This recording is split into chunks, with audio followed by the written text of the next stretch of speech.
அனைவருக்கும் வணக்கம். நான் உங்கள் 5ஆம் தலைமுறை ஜோதிடர் ராம்குமார் ராஜேந்திரன். நம்ம இன்னைக்கு பார்க்க போகிற தலைப்பு, மீன ராசி அன்பர்களுக்கு உங்களுடைய ராசிக்கு 7ஆம் இடமான கன்னி ராசியில், அதாவது கலஸ்தரஸ்தானத்தில் புதன் மற்றும் சூரியன் ஆகிய 2 கிரகங்களுடைய இணைவுகள். புதன் ஆதித்ய யோகம் என்று அழைக்கக்கூடியதுங்க. கன்னி மாதத்தில் பிறக்கக்கூடிய இந்த புதன் ஆதித்ய யோகம் செப்டம்பர் மாதம் 17ஆம் தேதி முதல் அக்டோபர் மாதம் 2ஆம் தேதி வரை நடைபெறவிருக்கு. இந்த நிகழ்வு காலகட்டங்களில் மீனராசி அன்பர்களுக்கு தங்களுடைய வாழ்க்கையில் எந்த விதமான அற்புதங்கள் மற்றும் சிறப்புகள் கொடுக்க போகுது அப்படிங்கிறத இந்த காணொலியில் தெளிவாகவும் துல்லியமாகவும் பார்க்கலாங்க. நம்ம சேனலை ஃபஸ்ட் டைம் பார்க்குறவங்களாம் அதை சப்ஸ்கிரைப் பண்ணிக்கோங்க. பெல் பட்டன் கிளிக் பண்ணி ஆல் அப்படிங்கிற ஆப்ஷன் கொடுத்துக்கோங்க. மீனராசி அன்பர்கள் குரு பகவானை அதிபதியாக கொண்டவர்கள், நிதானசாலி அப்படின்னு சொல்லுவாங்க. எல்லாத்தையுமே பொறுமையாக ஹேண்டில் பண்ணக்கூடிய நபர்கள், அமைதியாக இருக்கக்கூடிய ஒரு நபர்கள் அப்படின்னே சொல்லுவாங்க. எல்லா விஷயத்தையுமே பார்த்து நிதானத்தோடும் பொறுமையோடும் அந்த சில காரியங்களை செய்யணும் அப்படின்னு யோசிக்கக்கூடிய நபர்கள். வாழ்க்கையில் தனக்கு துரோகம் செஞ்சவங்களை மன்னிக்கக்கூடிய தன்மை கொண்டவரும் இந்த மீனராசி அன்பர்கள் தான். அவ்வளோ சீக்கிரம் யாரையும் வெறுக்க மாட்டாங்க. அப்படி ஒன்ஸ் அவங்கள வெறுத்துட்டாங்க அப்படின்னா வாழ்க்கை பூரா அவங்கள ஏற்றுக்கவே மாட்டாங்க. அந்த அளவுக்கு வைராகிய குணம் படைத்தவர்கள் இந்த மீனராசி அன்பர்கள்னு சொல்லலாங்க. இந்த காலகட்டங்கள், அதாவது இது வரைக்கும் இதுக்கு முன்னாடி ஜென்ம ராகுவால் நிறைய குழப்பங்களையும் நிறைய மன வேதனைகளும் சந்திச்சிங்க. இப்போ ஜென்ம சனியால் நிறைய கஷ்டங்களை அனுபவிச்சுட்ருக்கீங்க. இருந்தாலும் வாழ்க்கையில் ஏதாவது ஒரு மாற்றம் வந்துடாதா அப்படின்னு யோசிச்சுட்டு இருக்கக்கூடிய இந்த மீனராசி அன்பர்களுக்கு இந்த வரக்கூடிய புதனாதித்ய யோக காலகட்டங்களில் 2 கிரகங்களுடைய இணைவுகள். புதன் புத்திக்கு அதிபதி, வித்தைக்கு அதிபதி, கல்விக்கு அதிபதி என்று சொல்லக்கூடிய புதன் பகவான் நிர்வாகத் திறமையும் தலைமை பண்பு வகிக்கக்கூடிய யோகத்தையும் ஆற்றலையும் கொடுக்கக்கூடிய இந்த சூரியன் 2 கிரகங்களுடைய இணைவு 7ஆம் இடமான கலஸ்தரஸ்தானத்தில் நடைபெறவிருக்கு. அப்போ இது வரைக்கும் யாருக்கெல்லாம் திருமணம் ஆகாமல் இருக்குது, திருமணம் அப்படிங்கிறது ஒரு பெரிய கனவாகவே இருக்குது. ஏன்னா ஒரு குறிப்பிட்ட ஸ்டேஜுக்கு மேலே போயிடுச்சு அப்படின்னு சொன்னாவே இதுக்கப்புறம் அலைன்ஸ் பார்த்து நம்ம எங்கே கல்யாணம் பண்ணி என்ன வாழ்க்கையை வளர்ப்புறோம் அப்படிங்கிற ஒரு சில குழப்பங்கள் வந்துடும். ஏன்னா இந்த 30 வயசு கடந்துட்டோம், 33 வயசு ஆயிடுச்சுங்க, இன்னும் எனக்கு சரியான விதத்தில் அலைன்ஸ் அப்படிங்கிறது அமையல. முதல்ல எனக்கு நிறைய ஜாதகம் வந்ததுங்க, எல்லாமே செட் ஆகிற மாதிரி இருந்தது. சில மேரேஜ் திருமண லெவலுக்கு கொண்டு போயிட்டு மணவர் வரைக்கும் போயிட்டு கூட நிறைய மேரேஜ் அப்படிங்கிறது கேன்சல் ஆகிடுச்சு. என்ன நேரம்னே தெரியலைங்க, என்ன காலகட்டங்கள், எதனால் இப்படி நடந்துகிட்ருக்கு, எல்லாம் அமைகிற மாதிரி இருக்குங்க. கை கெட்டினது வாய் கெட்டல. ஏதாவது ஒரு குழப்பத்தினால ஜாதகங்கள் சுத்த ஜாதகமாக இருந்தால் தோஷமுள்ள ஜாதகமாக வருது, தோஷம் இருக்கிற ஜாதகத்துக்கு தோஷம் இல்லாத ஜாதகம் வருது. இந்த மாதிரி ஏதாவது ஜாதக ரீதியாகவும் சில குழப்பங்கள். அதே நேரத்தில் குடும்ப உறுப்பினர்கள், குடும்ப அமைப்புகள் எப்படி இருக்காங்கன்னா கரெக்டாக அலைன்ஸ் அமைகிற மாதிரி ஒரு சூழ்நிலையில் இல்லை, இதை விட நாங்கள் பெட்டராக எதிர்பார்க்குறோம், இதை விட வசதி வாய்ப்பாக எதிர்பார்க்குறோன்னு சொல்லி ஏதாவது ஒரு காரணத்தினால தட்டி கழிச்சு போயிட்டு இருக்கு. இதனால் மன உளைச்சல்கள், மன வேதனைகள் அப்படிங்கிறது அதிகமாகிட்டு இருக்குது. இது வரைக்கும் மேரேஜ் மேலே இன்ட்ரெஸ்ட்டே இல்லாமல் இருந்ததுங்க. அட்லீஸ்ட் ஓகே லைஃப்பில் அடுத்த லெவலுக்கு போகலாம், ஸோ ஒரு அலைன்ஸ் பார்த்து நல்ல லைஃப்பில் செட்டில் ஆகலாம்னு நினைக்கிற நேரத்தில் ஏதோ ஒரு காரணத்தினால எனக்கு இந்த திருமணம் அப்படிங்கிறது தடையாகிட்டே இருக்குது. இந்த தடைகள் அப்படிங்கிறது அகலுங்க. புதன் ஆதித்ய யோகம் 7ஆம் இடமான கலஸ்தரஸ்தானத்தில் நடைபெற இருக்கிறதுனால நீண்ட நாட்களாக இருந்து வந்த திருமண தடைகள் அப்படிங்கிறது அகலும். கூடியவர்களை திருமணம் சம்மந்தப்பட்ட பாக்கியங்கள் கை கொடுங்க. லவ் பண்ணிகிட்டு இருந்துக்கோங்க. இந்த லவ் அப்படிங்கிறது மேரேஜ் லெவலில் கொண்டு போகிறதுக்கு வாய்ப்பு இருக்குது. ஏன்னா ஏதோ ஒரு காரணத்தினால எங்களுக்குள்ளே மிஸ் அண்டர்ஸ்டாண்டிங் வந்துட்டு இருக்குது. திடீர்னு இது மேரேஜ் வரைக்கும் போகுமாங்கிற குழப்பங்கள் அப்படிங்கிறது வந்துகிட்டே இருக்குங்க. அந்த நிலை அப்படிங்கிறது மாறும். லவ் பண்ணுறவங்க கூட மேரேஜ் பண்ணுறதுக்கான சூழல் அப்படிங்கிறது கண்டிப்பாக ஏற்படுங்க. நீண்ட நாட்களாக பிரிந்திருந்த காதலர்கள் ஒன்று சேருவதற்கான யோகம், பிரிந்து சென்ற நபர்கள் கூட ஒன்றிணைவதற்கான வாய்ப்புகள் அப்படிங்கிறது எல்லாம் ஓகே ஆயிடுச்சுங்க. இவங்கள தான் மேரேஜ் பண்ணிக்க போகிறோம் அப்படிங்கிறத எல்லாத்தையும் டிசைட் பண்ணிட்டோம். அது திடீர்னு என்ன காரணம்னு தெரியல, எதனால் எங்களை 2 பேத்துக்குள்ளே மிஸ் அண்டர்ஸ்டாண்டிங் வந்துச்சுன்னு தெரியல, இன்றைக்கி கல்யாணம் நடக்குமா அப்படிங்கிற சந்தேகமே வந்துருச்சுன்னு யோசிக்கிறவங்களுக்கு கூட கூடிய விரைவில் திருமணம் அப்படிங்கிற பாக்கியங்கள் கட்டாயமாக ஏற்படுங்க. அடுத்தபடியாக இந்த கணவன் மனைவிக்கிடையே இருக்கக்கூடிய கருத்து வேறுபாடுகள் அப்படிங்கிறது தீருங்க. ஏதோ ஒரு காரணத்தினால எங்களுக்குள்ள பயங்கர சண்டைகள் அப்படிங்கிறது வந்துருக்கு. தேவையில்லாத விஷயத்துக்கெல்லாம் கோவப்பட்டுட்டே இருக்கும்.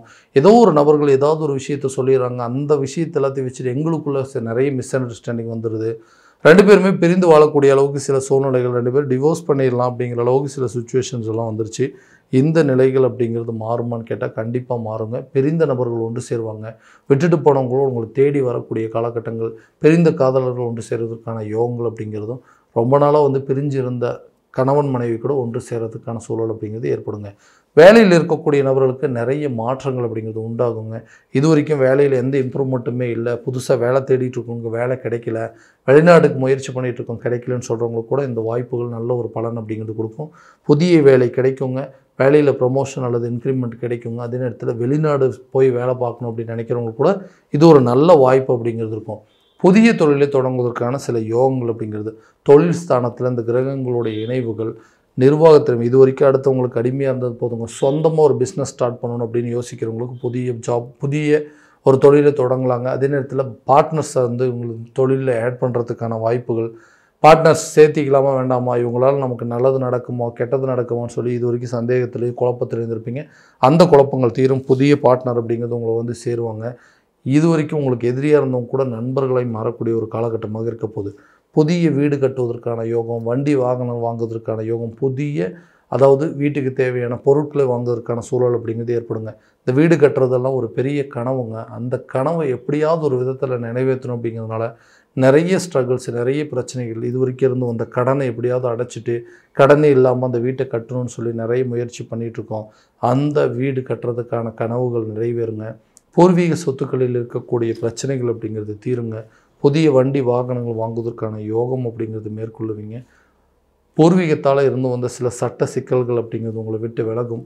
பிரிந்த நபர்கள் ஒன்று சேர்வதற்கான சில யோகங்கள் அப்படிங்கிறதும், அண்ணந்தம்பிகளுக்கு மத்தியிலே இருக்கக்கூடிய சில மன கஷ்டங்கள் அப்படிங்கிறது உங்களை விட்டு விலகக்கூடிய காலகட்டமாக இருக்க போதுங்க. அடுத்தபடியாக இந்த கணவன் மத்தியில், அதாவது கணவன் மனைவிக்கிடையே இருக்கக்கூடிய சில பிரச்சனைகளை தான் ஒரு விஷயத்தை எதிர்பார்த்து ஒரு வாழ்க்கையை அமைக்கணும்னு நினச்சேங்க. அந்த வாழ்க்கை தான் எனக்கு சரியான விதத்தில் அமையலை, நானாக தேடி போன வாழ்க்கையாவது எனக்கு கரெக்டான விதத்தில் அமையும் அப்படின்னு யோசிக்கக்கூடிய நபர்களுக்கு நீங்கள் எதிர்பார்த்த வாழ்க்கை துணை உங்களுக்கு கண்டிப்பாக அமையும். இது மூலமாக இருந்து வந்த சில பிரச்சனைகள் அப்படிங்கிறதெல்லாம் உங்களை விட்டு தீரக்கூடிய ஒரு காலகட்டமாக இருக்க போதுங்க.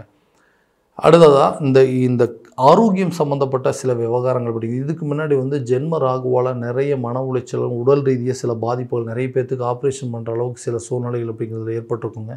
அந்த பிரச்சனைகளுக்கு உண்டான தீர்வுகள் அப்படிங்கிறதும், ஆரோக்கியத்தில் நல்ல ஒரு முன்னேற்றம் அப்படிங்கிறதும், ஆரோக்கிய ரீதியாக இது வரைக்கும் இருக்கக்கூடிய சில பிரச்சனைகள் அப்படிங்கிறது தீருங்க. ஹெல்த்தில் நல்ல இம்ப்ரூவ்மெண்ட் அப்படிங்கிறது இருக்கும். நீண்ட நாளாக தீராத சில வியாதிகள் கூட தீர்த்து கொள்வதற்கான வாய்ப்புகள் அப்படிங்கிறது ஏற்படுங்க. மருத்துவ முறை மாற்றம் செய்வதற்கான சில வாய்ப்புகள் அப்படிங்கிறதெல்லாம் கட்டாயம் இருக்குங்க. அது கல்வி சம்மந்தப்பட்ட மந்த நிலை அப்படிங்கிறது, கல்வியில் ஞாபக மறதிகள், ஏன்னா ஜென்ம ராகுவால் கல்வியில் பெரிய இன்ட்ரெஸ்ட் காட்டிக்க மாட்டாங்க, ஞாபக மறதிகள் ஏற்பட்டுரும். நல்லா படிச்சுட்டு போனவங்க கூட எக்ஸாம்ஸில் போயிட்டு எல்லாத்தையுமே வந்து சரியாக எழுத முடியல, சரியாக என்னால் படிக்க முடியல, என்னோடய கவனங்கள் அப்படி சிதறல்கள் ஏற்படுது அப்படின்னு யோசிச்சுட்டு இருக்கிறவங்க கூட கல்வியில் நல்ல முன்னேற்றமும், கல்வி சம்மந்தப்பட்ட விஷயத்தில் வெளியூரோ அல்லது வெளிநாடு சென்று படிப்பதற்கான வாய்ப்பு, கேம்பஸ் இன்டர்வியூவில் செலக்ட் ஆகிறதுக்கான வாய்ப்புகள் அப்படிங்கிறது இருக்குங்க. அதே நேரத்தில் எஜுகேஷன் லெவலில் நல்ல ரிசல்ட் அப்படிங்கிறது நீங்கள் எதிர்பார்க்கக்கூடிய ஒரு காலகட்டமாக இருக்க போதுங்க. கல்வி சம்மந்தப்பட்ட விவகாரங்கள் எல்லாமே தீர்வுக்கு வருங்க. கல்வியில் இது வரைக்கும் இன்ட்ரெஸ்ட் இல்லைன்னு சொன்னவங்க கூட நல்லா படிப்பதற்கான வாய்ப்புகள் அப்படிங்கிறது கண்டிப்பாக இருக்குங்க. கடன் சம்மந்தப்பட்ட விவகாரங்கள், கடன் அப்படிங்கிறது பிரச்சனை, எனக்காக வாங்கியிருந்தனா கூட எந்த பிரச்சனையும் கிடையாதுங்க. யாரோ ஒருத்தருக்கு உதவி செய்ய போய் அவங்களுக்கு கடன் வாங்கி கொடுத்து இன்றைக்கி நான் அந்த கடனுக்கு உண்டான வட்டி கட்டிகிட்டு இருக்கிறேன். உதவி செய்ய போய் அது மூலமாக சில தொந்தரவுகள் அப்படிங்கிறது சிக்கிட்டேன். இன்றைக்கி அந்த கடனை எப்படியாவது அடைக்கணும், எங்கிட்ட இருக்கிற சொத்துக்களை வித்தாவது அந்த கடனை அடைக்கணும்னு சொல்லி முயற்சி பண்ணிகிட்ருக்கேன். அந்த முயற்சிகள் அப்படிங்கிறது இந்த நேரத்தில் ஈடேறுங்க. யாரெல்லாம் உங்களை வந்து துரோகியாக நினச்சாங்க, யாரெல்லாம் உங்களை வந்து எதிரியாக நினச்சாங்க, யாரெல்லாம் உங்களை வந்து உங்களுக்கு துரோகம் பண்ணாங்களோ அவங்களாம் உங்களை விட்டு விலகி போய் உங்களுடைய சூழ்நிலையை அடுத்த லெவலுக்கு நல்ல முன்னேற்ற பாதையை நோக்கி செல்லக்கூடிய ஒரு காலகட்டமாக இருக்கும்போது, எதிரிகள் உங்களை விட்டு விலகுவாங்க, துரோகிகள் உங்களை விட்டு விலகக்கூடிய ஒரு காலகட்டமாக இருக்க போது, நல்லவங்க யார் கெட்டவங்க யாருன்னு தெரிஞ்சிக்கக்கூடிய ஒரு காலகட்டமாக இருக்க போதுங்க. கூட்டு தொழில் சம்மந்தப்பட்ட முயற்சிகள் நல்லா இருக்குங்க. நட்பு ரீதியாக நல்ல ஒரு பழக்க வழக்கங்கள் அப்படிங்கிறது மேற்கொள்ளுங்க. மனைவி சம்மந்தப்பட்ட உறவினர்கள் மூலமாக இருந்து வந்த மன கஷ்டங்கள் அப்படிங்கிறது விலகுங்க. ஒய்ஃபோட ரிலேஷனுக்கு மூலமாக இருந்து வந்த பிரச்சனைகள், மாமனார் மாமியார்கிட்ட இருந்து வந்தால் சில மிஸ் அண்டர்ஸ்டாண்டிங் அப்படிங்கிறதெல்லாம் உங்களுக்கு தீரக்கூடிய ஒரு காலகட்டமாக இருக்க போது, ரொம்ப நாளாக வந்து திருமணத்துக்காக வெயிட் பண்ணிகிட்டு இருக்கிறவங்களுக்கு கூடிய வரையில் திருமணம் சம்மந்தப்பட்ட யோகங்கள், பிரிந்த கணவன் மனைவி ஒன்று சேர்வதற்கான வாய்ப்பு, ரொம்ப வருஷமாக திருமணம் ஆகவே இல்லைங்க, இப்போ தான் வந்து திருமணம் பண்ணலாங்கிற எண்ணமே வருதுன்னு சொல்கிறவங்க கூட கண்டிப்பாக இந்த நேரத்தில் மேரேஜ் ஆகிறதுக்கான சான்சஸ் அப்படிங்கிறது இந்த புதன் ஆதித்ய யோக காலகட்டங்களில் உங்களுக்கு கட்டாயமாக உருவாகுங்க. இது வரைக்கும் நம்ம பார்த்ததெல்லாம் கோச்சார ரீதியான பலன்கள் மட்டும்தான். எந்த பலன்கள் அனைத்து உங்களுக்கு நடக்குமானா உங்களுடைய சுய ஜாதகத்தை முழுமையாக தெரிஞ்சுக்கிட்டு அந்த சுய ஜாதகத்தையும் இப்போ நடக்கக்கூடிய திசாபுத்திகள் என்ன, கிரக அடைவுகள் என்ன, கோச்சார ரீதியான பலன்கள் என்ன அப்படிங்கிறது ஒன்றோட ஒன்று ஒப்பிட்டு பார்த்துட்டு அதுக்கு உண்டானபடி சில முயற்சிகள் எடுக்கும்போது வாழ்க்கையில் எல்லா விதமான வெற்றிகள் அப்படிங்கிறது கண்டிப்பாக உங்களுக்கு கிடைக்கும். உங்களுடைய ஜாதகத்தை எங்கிட்ட பார்க்கணும்னு விருப்பப்பட்டீங்கன்னா கீழே தெரியுற நம்பருக்கு காண்டாக்ட் பண்ணி அப்பாயின்மெண்ட் ஃபிக்ஸ் பண்ணிக்கோங்க. அப்படி இல்லையா உங்களோட ஜாதகத்தை வாட்ஸ்அப் மூலமாக அனுப்பிச்சிச்சிங்க அப்படின்னா தெளிவான முறையில் கணிச்சு துல்லியமான பலன்கள் அப்படிங்கிறது உங்களுக்கு தெரியப்படுத்தப்படுங்க. மீண்டும் அடுத்த காணொளியில் உங்களை சந்திக்கும் வரை உங்களிடமிருந்து விடைபெறுவது உங்கள் ராம்குமார் ராஜேந்திரன். நன்றி.